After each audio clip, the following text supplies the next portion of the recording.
ዘይተሓሰበ ነገር ብጣዕሚ ፍሉይ ዝኾነ ኣጋጣሚ እዩ። ብጣዕሚ ዘሐጉስን ብጣዕሚ ዘደስትን ነገር እዩ ማለት እዩ። ሰላም ሰላም ናይ ሸዊት ተኸታተልቲ ዝኾንኩም ከመይ ኣለኹም? ሰላም ዲኹም?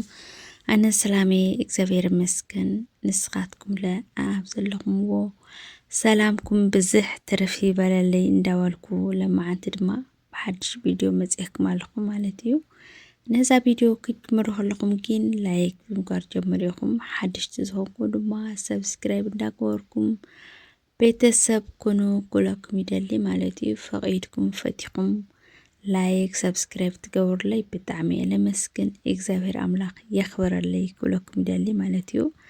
ልዕሊ ምስጋና ኣነ ምንም ንዓኻትኩም ክገብረልኩም ኣይኽእልን ብቻ እግዚአብሔር የኽብረለይ ኩለኩም ይደሊ ማለት እዩ። ሰብስክራይብ ለይገበርኩም ድማ ሰብስክራይብ እንዳገበርኩም ቤተሰብ ክትኮኑ በዚ ኣጋጣሚ ክናገር ይደሊ ማለት እዩ። ቆንጆ ቆንጆ ዝኾነ ቪድዮ ክሰርሐልኩም እየ ማለት እዩ። ከምዚ ሕዚ ዘይኮነ ንዓኹም ለሐጉስ ንዓኹም ለምህር ሓንቲ መዓልቲ ቪድዮ ክሰርሐልኩም እየ። ብቻ ብትዕግስቲ ተጸበዩ ማለት እዩ። እና ናይ ልምዓንቲ መደበይ ብዛዕባ ሊልና ኣሌክስ ከምቲ ልሙድ ማለት እዩ። ንእሽተን ኣብዚኣ ንእሽተን ሓሳባት ክበላና ናብ ቀጻሊ መደበይ ከብል እየ ምሳይ ሓቢርኩም ፀንሐኹም ማለት እዩ።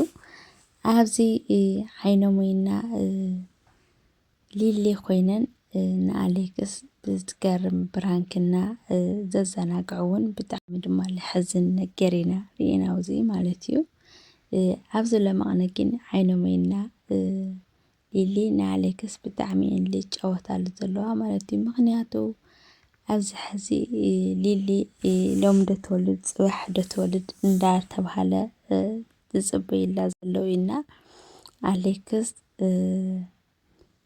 ንዓኣ ዘጨናንቕ ምናምን ፕራንክ ክሰርሓ ኣይደልን እዩ ዘሎ ማለት እዩ። ብጣዕሚ ስቕ ኢሉ እንዳሃለወ ሊሊ ግን ዛለማቕና ክጥቀመላ ኢላ ኣይተኸኣለትን ማለት እዩ። ዓይኖመይ ኣብዚ ከም ዝሓመመት ኮይና እያ ተቐሚጣ ዘላ ማለት እዩ። ኣሌክስ ኣብ ደገ እዩ ነይሩ መፂኡ ዘሎ ማለት እዩ።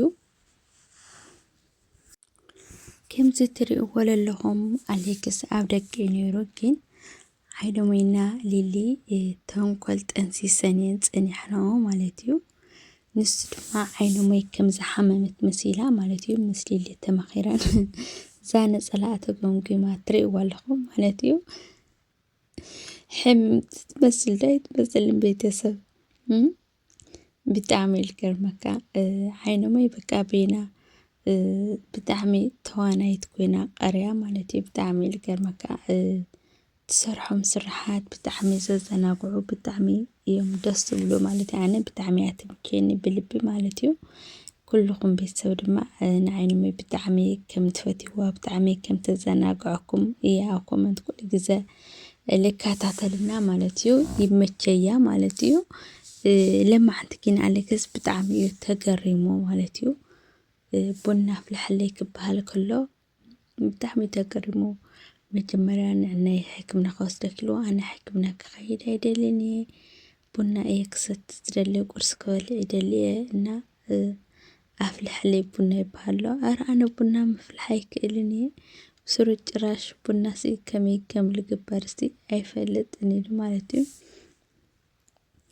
ዓይኖም ድማ ክተጨናንቆ ኣይደለይትን ማለት በቃ እንድሕርለይ ማለት ኣነ ዝኣዘዝካ እንድሕርለይ ዝሰምዕ ኮይንካ ግደፎ ፀገም የለይ እያላቶ ሊሊ ድማ እንተኮይንካ ኢኻ ተፍልሐላ ኢላ ተናጊራቶ ማለት እዩ።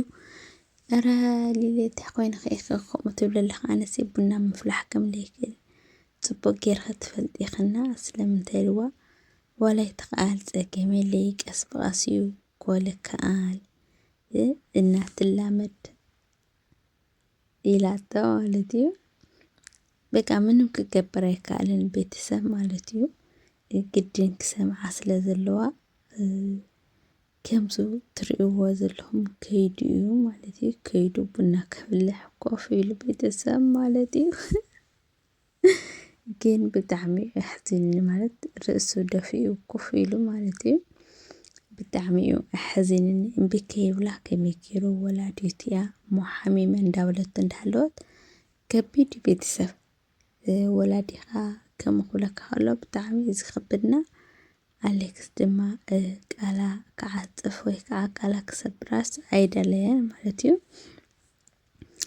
ሰሚዕዋ እዩ ኩሉ ነገር ቡና ድማ ኣፍሊሑ ማለት እዩ።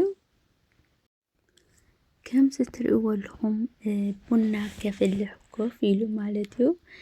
ግን ኣሌክስ እንታይ ተዝገብር እዩ ቤተሰብ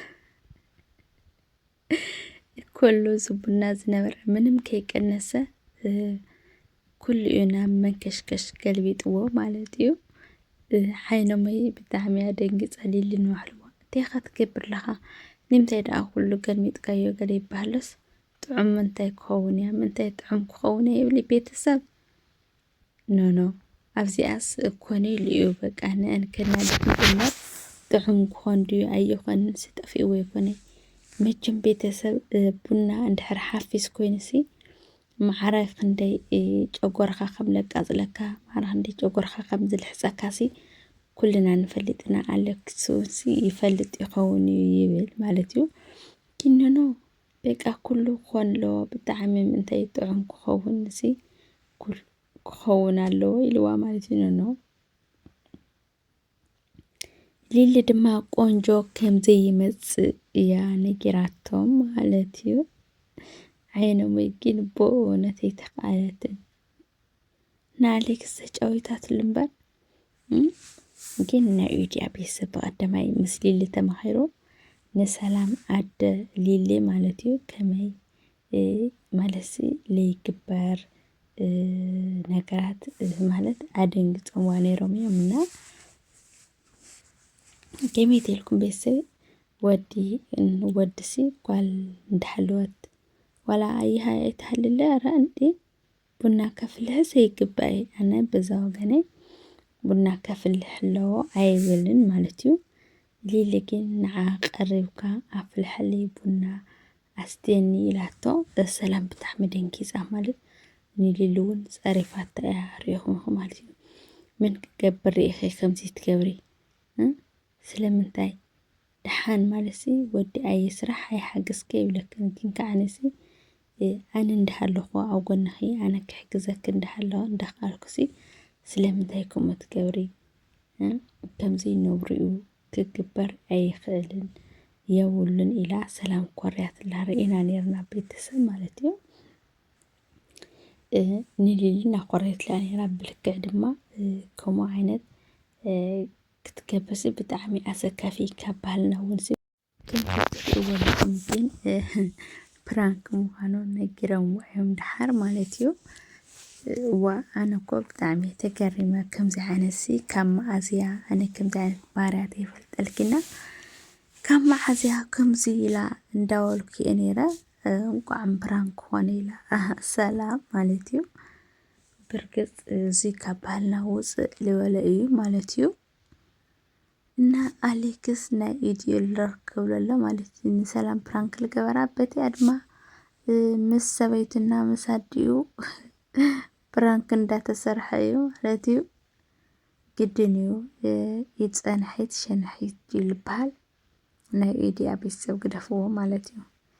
ግን በቐሉስ ክኽእላ ዶ ይኾና ይብል ይሓስብ ሓዳር ግዜሲ ከቢድ ፕራንክ እዩ ልገብረኒ ኢለ ይሓስብ ማለት እዩ። እና ብጣዕሚ ደስ ዝብል ነገር ድማ ሊሊ ምውላዳ ግዜ ኣኺሉ እዩ ማለት እዩ። ወድን ጓልን እዮም ክውለዱ ይመስለኒ ማለት እዩ። ብጣዕሚ ደስ ዝብል ነገር እዩ።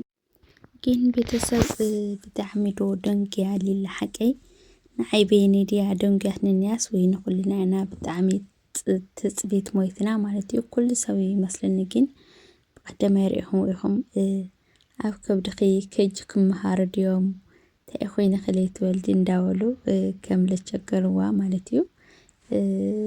ንሳቶም ማለትሲ ገና እንዳሃለወ ከም ዝመፁ እዮም ዝሕብሩ ነይሮም። ሕጂ ግን ናብ ምውላድ ገፃያ ቤተሰብ ማለት እዩ ፅቡቕ ትምኒትኩም ገለፁላ ማለት እዩ። ሊልዬ ብሰላም ወሊድኪ ካልኣይ ርእስኺ ኮይንኺ ክትመፅና ተስፋ ንገብር ማለት እዩ።